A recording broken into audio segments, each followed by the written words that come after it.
Interstellar is a science fiction film directed by Christopher Nolan and stars Matthew McConaughey. Of all of Christopher Nolan's films, this is my least favorite. And while this film generally has a mixed response, some like this film, some don't, I really don't like this movie. Unlike The Dark Knight Rises, where it only had a few things I liked, with Interstellar, I only liked one thing. Everything else I just found to be poorly done and frustrating to watch. So to get it out of the way, what was the best thing about the movie? Easily the visual effects. The visual effects in this movie are incredible. And the visual effects are the only good thing about Interstellar. Everything else I absolutely hated. One of the biggest faults with the movie is the writing. The writing in this film I found to be pretentious. There is a crap ton of exposition that just goes on and on and on. Something else I really didn't like about the writing was how sappy it was. Because during the first quarter of this movie, we're feeling the bond between Matthew McConaughey's character and his daughter's character, and at points it gets really sappy. Speaking of characters, with the exception of Matthew McConaughey's character,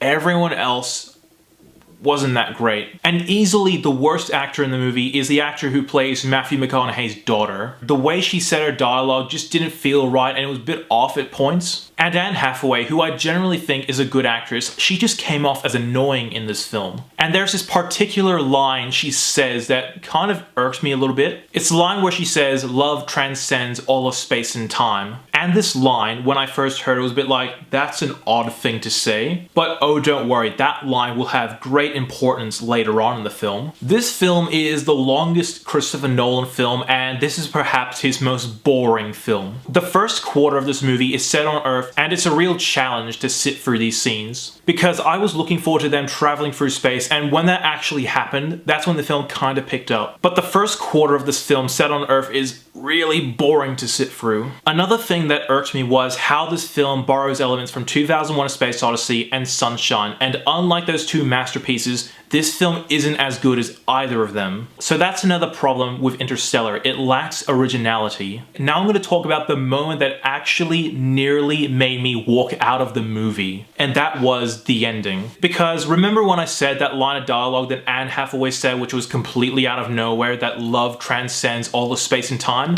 Yeah, love saves the day. Any film that says love saves the day, immediately it's a terrible plot, because not only does it take all sense of realism out of the story, but it just feels like a big cop-out. There could have been another thing they could have used to save the Earth, but no, love saves the day. After this moment happened, I was actually tempted to walk out. And this is a rare occurrence. I never think about walking out of a movie, but this film nearly made me want to walk out. I was so frustrated, pissed off, and baffled by the ending. Before I wrap up, one more thing I want to talk about is the ending scene with Matthew McConaughey and his daughter. This frustrated me because Matthew McConaughey's character made the decision to leave Earth, possibly never seeing his children again, and all these decades later, his daughter finally reunites with her father, and what happens? She tells him to go find Anne Hathaway. They've only been reunited for 2 minutes, and she just tells him to go off and find Anne Hathaway.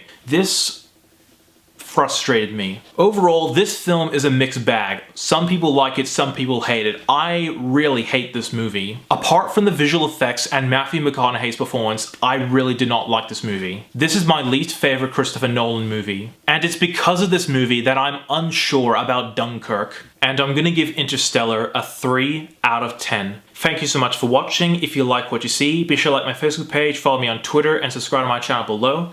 As always, I'm NETX5. Thank you so much for watching.